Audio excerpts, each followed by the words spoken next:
Hello, hello. You guys are showing off There Came an Echo, starring Will Wheaton and Ashley Birch at PAX East 2014. So why don't you give us a quick description of the game for the uninitiated? Sure. There Came an Echo is a voice-controlled real-time strategy game.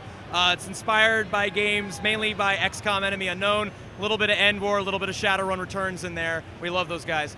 It's frenetic. There's a strong narrative focus. Obviously, to that end, we have those actors. Being able to connect with the player from a narrative and emotional perspective is really, really important to us. There's a lot going on. There's a lot to talk about.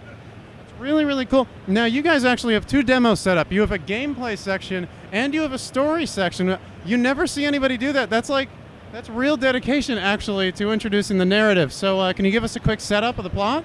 Well, I mean, the story section has gameplay, but it's I understand that, to me, the narrative is a huge part of the game. But we're here at PAX. People a lot of just want to drive in and drive out and try out the voice commands. So we just set up something that really shows those off, and for people that are really interested in the story, we have a slower, paced section where people can really get a feel for the characters and the dialogue.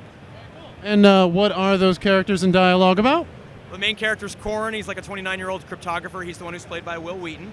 And he's a regular guy. He has absolutely no reason for anyone to hurt him, yet surprisingly, people seem to want to hurt him. He's interrupted at work by a phone call. Mysterious voice named Val, Ashley Birch, calls him and lets him know he's in trouble. You, as the player, assist Val in guiding him to temporary safety. He's then joined by other characters with dubious motivations at best, but seem to be assisting him for their own personal reasons. It's a complex sci-fi plot. I love plot twists. I love, insanity. I loved Lost when that was airing. There's a lot of twists in this game. There's a lot to follow, and I really want to engage the player in a really exciting way. So I spoke to you briefly yesterday. You said that you wanted to work like this kind of game together. You wanted to make an indie game, but you wanted it to stand out, and voice commands is part of what you turn to.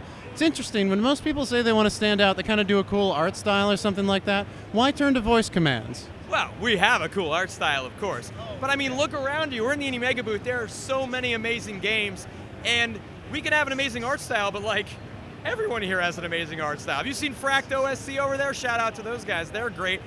We can have great art and we can have great sound, but to me it's like we need even more than that. So we went to Will to get that celebrity bump. He's also an obviously very talented actor, but I wanted something that really had never fully been done before. End War a little bit in 2008, experimented with it, but it was only kind of a supplementary feature. This game built from the ground up for voice commands, and remember, voice commands back then was like 2008, 2009. Thanks to the advance of smartphones, voice recognition has gotten leaps and bounds, an order of magnitude better than it was then. I feel like it's finally time to show off this method of input as a viable and reliable method to control a game. Would you say then that you're trying to take a step forward and show that this can be done for more video games? I would have absolutely, I'd be thrilled if other games implemented voice controls, because let's be honest, when they work, and they don't always, the Xbox One dash commands, I don't know who programmed that at Microsoft. They should probably be demoted or let go, because they're not great. But when they work, aren't they cool? You feel like you're in the future, you're having a great time. It's just that they have to work. I can confidently say that my game here gets a way better accuracy level than the Xbox One dash commands. We're up in a nice quiet environment, not like this.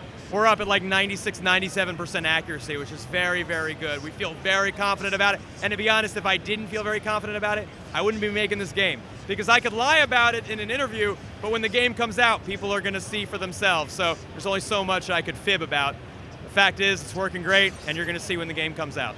Well, look, this game, I'm very, very excited to try it. Looks great, seeing a lot of happy faces coming out of there. Yeah. Thank you very much for taking the time, man. My pleasure. And we should be seeing this on next-gen consoles, PC. Any idea when we'll be seeing it at release? So Steam is currently slated for October. We're really going to hit that. We've also announced Xbox One and PS4 ports of the game. We really want to get those out simultaneously, but QA process can be a little rough. Those may slip a little later, but we'll try and get them out as fast as we can. Well, thank you very much for your time, man. No problem.